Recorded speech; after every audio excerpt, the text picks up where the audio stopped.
आपको और प्रेशर में फिलहाल दिख रहा है। चलिए, बिल्कुल सही मौका है।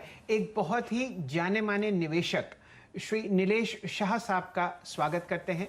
एक बहुत ही बढ़िया पीएमएस आप चलाते हैं, एनविजन कैपिटल। नीलेश जी नमस्कार, बहुत बहुत स्वागत आपका सीएनबीसी आवाज में। बड़े दिनों बाद आपके दर्शन हो रहे हैं। बताइए किस हिसाब से आप इस वॉलेटिलिटी को पढ़ रहे हैं बाजार में। आप बहुत ही जाने माने स्टॉक पिकर हैं मिड कैप और स्मॉल कैप क्षेत्र में, यहां पर जबरदस्त मुनाफा वसूली। क्या पसंद आता है आपको? धन्यवाद शैल जी, और बहुत बहुत शुभकामनाएं। देखिए, ये जो कुछ महीनों या पिछले एक साल में जो mid cap small cap shares में बढ़ोतरी हुई है, और अभी जो पिछले एक हफ्ते 10 दिन में जो एक करेक्शन हुआ है, ये मेरा ऐसा मानना है कि ये वापस एक बहुत ही बेहतरीन अपॉर्चुनिटी है। जो अच्छे हाई क्वालिटी कैपिटल एफिशिएंट जो जो छोटी या मिड साइज कंपनीज हैं, उनमें इन्वेस्ट करने की। तो मेरे हिसाब से दो तीन जो पॉकेट्स जो बहुत अच्छी तरह उभर के आ रहे हैं। पहली बात तो जो ऑटो कंपोनेंट क्षेत्र है, ये बहुत ही अच्छा क्षेत्र है। लॉन्ग टर्म पोटेंशियल बहुत ही बढ़िया है। जो डायरेक्ट मैन्युफैक्चरर्स हैं उनको भी सप्लाई करते हैं, रिप्लेसमेंट मार्केट है, एक्सपोर्ट मार्केट है। तो ऐसे में हमारा ऐसा मानना है जो एक बास्केट जो बहुत बढ़िया बास्केट है, वो एक जीएन एक्सेल्स है, गैब्रियल इंडिया है, ऑटोमोटिव एक्सेल्स है। ये इस तरह की जो कंपनीज है, ये बहुत ही अच्छी अच्छी कंपनीज है, और आगे जाके एक अच्छी रिटर्न भी मिल सकती है, और उनमें ग्रोथ प्रोस्पेक्ट्स भी बहुत अच्छे हैं मीडियम टू लॉन्ग टर्म के हिसाब से। अगले 2-3 साल के हिसाब से हमारा व्यू बहुत ही पॉजिटिव है इन कंपनियों पे, और ये हमारे पीएमएस में या हमारा एक वेस्टेड इंटरेस्ट भी है ये शेयर्स में। दूसरा जो सेक्टर है चलिए, वो जो फूड सेक्टर है, वो हमें बहुत ही अच्छा लग रहा है। फूड सेक्टर में कुछ महीनों से एक टाइप का प्रेशर है पिछले एक साल से, क्योंकि जो रॉ मटेरियल प्राइसेस है, prices of wheat, prices of palm oil oil, prices of sugar, milk, ये सब बढ़ रहे हैं। लेकिन हमारा ऐसा मानना है कि जो काफी फूड कंपनीज हैं, वो अपने आप को एक रीअलाइन कर रहे हैं, प्राइस हाइक्स ले रहे हैं, कॉस्ट एफिशिएंसीज ला रहे हैं। और हमारा ऐसा भी मानना है कि अगले कुछ 1 या 2 साल में ये जो प्रेशर है रॉ मटेरियल का, वो प्रेशर भी काफी कम हो जाएगा, और वहां पे वापस उनके मार्जिन होंगे, और एक ये बहुत ही अच्छा अनलॉकिंग ट्रेड है। तो जो लार्ज कंपनी है उसमें ब्रिटानिया ऑफ कोर्स सर्वश्रेष्ठ है, लेकिन जो छोटी कंपनीज है उसमें मिसेस बेक्टर जो है, प्रताप स्नैक्स है, डीएफएम फूड्स है, इस टाइप कंपनीज पे भी इन्वेस्टर्स का ध्यान रहना चाहिए। तो और इनमें से कई कंपनियों में हमारी ओनरशिप भी है। तीसरा जो सेक्टर जो अच्छा लग रहा है, अभी जो थोड़ा प्रेशर में है, वो है डिजिटल सेट ऑफ कंपनीज। और इन पे कई ऐसी कंपनीज है जिनका पिछले एक साल में आईपीओज भी आ रहे हैं, और और इनमें डिजिटल कंपनीज जो है वो फाइनेंशियल क्षेत्र में है, ट्रैवल क्षेत्र में है, कंज्यूमर क्षेत्र में है। जैसे कि एंजल ब्रोकिंग है, ईज माई ट्रिप है, इस टाइप की कंपनीज जो है, जहां हमको ऐसे लग रहा है कि ये डिस्रप्टिव कंपनीज है, लॉन्ग टर्म पोटेंशियल बहुत अच्छा है। ये जो मार्केट्स को केटर कर रहे हैं वो काफी अंडर पेनिट्रेटेड है। तो हमारा ऐसा मानना है कि इन सारी कंपनीज का लॉन्ग टर्म प्रोस्पेक्ट्स बहुत अच्छा है, और वापस ये कंपनीज हमारे पीएमएस में भी है, और हमारा एक वेस्टेड इंटरेस्ट भी है। तो मेरे हिसाब से ये जो 3 क्षेत्र है, पहला क्षेत्र ऑटो कंपोनेंट्स विद जो एक मैन्युफैक्चरिंग और ऑटोमोबाइल सेक्टर कनेक्टेड है, सेकंड इज फूड सेक्टर जो एक कंज्यूमर सेक्टर के कनेक्टेड है, और थर्ड जो है डिजिटल क्षेत्र। ये जो 3 पॉकेट्स है, ये हमारा मानना है कि मीडियम टू लॉन्ग टर्म इनके प्रोस्पेक्ट्स काफी अच्छे हैं।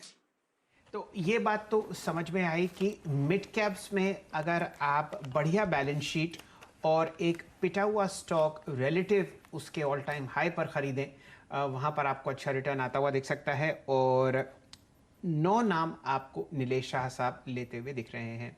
नीलेश जी, काफ़ी चिंताएं अब मेटल क्षेत्र में आती हुई दिख रही हैं। वो जो एक सेक्युलर रैली हम लोगों ने देखी, समझिए सन 2021 की शुरुआती सत्र से, क्या अब वो धूमिल होती हुई दिख रही है, या आपको लगता है कि स्टॉक प्राइसेस हकीकत से ज्यादा आगे बढ़ गए थे? मेरा ऐसा मानना है कि स्टॉक प्राइसेस जो है वो इनके medium to long term prospects को काफी फैक्टर इन करते हैं। और उसकी वजह ये है कि जो स्टील प्राइसेस बढ़े हैं, लेकिन हमें एक चीज याद रखनी होगी कि ये जो मेटल प्राइसेस, कमोडिटी प्राइसेस के हैं, इनका थोड़ा इन्फ्लेशन के साथ ही एडजस्टमेंट होकर इनके प्राइसेस बढ़ते हैं। तो बहुत स्वाभाविक है, अगर 10 साल इनके प्राइसेस नहीं चले हैं तो ये बहुत ही मुमकिन है कि 1 या 2 साल में इनकी प्राइसेस बढ़ती है। और उसके सामने और उसकी वजह से इनके जो कंपनी के जो फाइनेंशियल परिणाम जो नतीजे हैं वो बहुत ही अच्छे उभर के आते हैं, लेकिन ये सस्टेनेबल नहीं है। ये ऐसा नहीं है कि इसकी मार्केट एक्सपैंड हो रही है या इसमें कंपनी बहुत ज्यादा कैपिटल डाले बिना ग्रो कर सकती है, तो ये थोड़ा हमें ध्यान रखने वाली बात है। तो हमारा ऐसा मानना है कि काफी हद तक इन ये सेक्टर के medium to long term prospects factored in है, डिस्काउंटेड है। और एक और चीज है कि जो इन्वेस्टर्स है उनको जो एक सेक्युलर ग्रोथ बिजनेसेस होती है जहां पे ग्रोथ के लिए बहुत ज्यादा निवेशक नहीं करना पड़े कंपनी को अपने बिजनेस में, इस टाइप के कंपनीज को स्पॉट करना चाहिए लॉन्ग टर्म निवेशक को।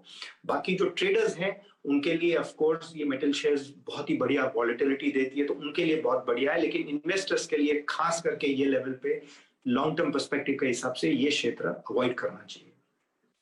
अवॉइड है फॉर द टाइमिंग नीलेश जी की तरफ से मेटल्स। और जैसे ही अगर आप देखें शैल जी, नीलेश जी ने जिक्र किया था ऑटो एंसिलरी का, मैं प्रश्न यही पूछने जा रहा था कि भाई मेटल्स पे क्या देखते हैं अब, क्योंकि मेटल्स में डाउन साइड खुल रहा है तो वहाँ पे भी प्रेशर रिलीफ होगा। मार्जिन उनके अगर आप देखें थोड़े स्टेबल होते हैं, स्ट्रांग होते हैं। अच्छा नीलेश जी बताइएगा, मेटल्स की स्टोरी के बारे में शैल जी ने प्रश्न पूछा आपसे। एक स्टोरी और जो कि बहुत पैसा कमा के दे गई 20 और 21 के मिड तक, वो थी फार्मा। और बीते 30 दिन में फार्मा का ये रिट्रेसमेंट थोड़ा सा समझ से बाहर था। ये फार्मा में लोअर लेवल्स पे मिड कैप में आपका इंटरेस्ट है इस वक्त इस डिप में, या फिर आपको लगता है कि नहीं अभी तो सीरियस डिप बाकी है? नहीं, ये जो सेक्टर है, ये जो क्षेत्र है, ये बहुत ही उम्दा क्षेत्र है, जो लॉन्ग टर्म प्रोस्पेक्ट्स बहुत जबरदस्त है, पोटेंशियल भी बहुत बड़ा है और भारत ऑलरेडी विश्व भर में एक अपना स्थान बना चुका है। और जो इंडिया की जो फार्मास्यूटिकल कंपनीज है, उनकी जो फैसिलिटीज है, उनकी प्रोडक्ट्स है, वो काफी हद तक ग्लोबली कंप्लायंट है। हाँ, हालांकि शॉर्ट टर्म चैलेंजेस आते रहते हैं, जैसे यूएस एफडीए के इंस्पेक्शन होते हैं या यूएस में जो जेनरिक ड्रग्स होते हैं उनके प्राइसेस में प्रेशर आता है, तो उनकी वजह से उसका इम्पैक्ट जो है वो हमारी फार्मास्यूटिकल कंपनीज पे आती भी है। लेकिन फिर भी मैं ये मानता हूं कि ये एक लॉन्ग टर्म वेल्थ क्रिएटर है ये सेक्टर, और उसमें खास करके जो अच्छी बड़ी कंपनीज है उनके ऊपर ध्यान केंद्रित करना चाहिए। Mid cap small cap companies भी अट्रैक्टिव है, लेकिन उसमें थोड़ी सावधानी बरतनी चाहिए, क्योंकि ये सारी कंपनीज जो उनका साइज जो है वो भी एक चैलेंज है ग्रो करने के लिए और जो कंप्लायंस नॉर्म्स मीट करने के लिए। तो मेरा ये मानना है कि क्योंकि अभी वातावरण थोड़ी वॉलेटिलिटी का है, तो जो लार्ज कंपनीज है जैसे कि डॉक्टर रेड्डीज और सिप्ला, जो हमारे पीएमएस में हमारे पोर्टफोलियोज में भी है, और हमारे मैं एक डिस्क्लोजर देना चाहता हूँ कि हमारा वेस्टेड इंटरेस्ट भी है, इनमें ज्यादा हमारा आउटलुक ज्यादा फेवरेबल और पॉजिटिव है। जी नीलेश जी, आप सेफ्टी ढूंढ रहे हैं कैप फार्मा क्षेत्र में, डीप वैल्यू बताइए बाजार में कहाँ है? हम लोग परेशानी के सत्र से खासकर स्मॉल कैप इंडेक्स में गुजरते हुए दिख रहे हैं। आपने जिन स्टॉक्स का जिक्र किया वो ज़्यादातर लार्ज कैप्स या मिड लार्ज कैप्स हैं या टोटल ब्लू चिप्स हैं। स्मॉल कैप क्षेत्र में आपको क्या पसंद आता हुआ दिखता है? मैं वापस यही दोहराऊंगा कि जो कई कंपनीज का जब मैंने जिक्र किया वो हमारे हिसाब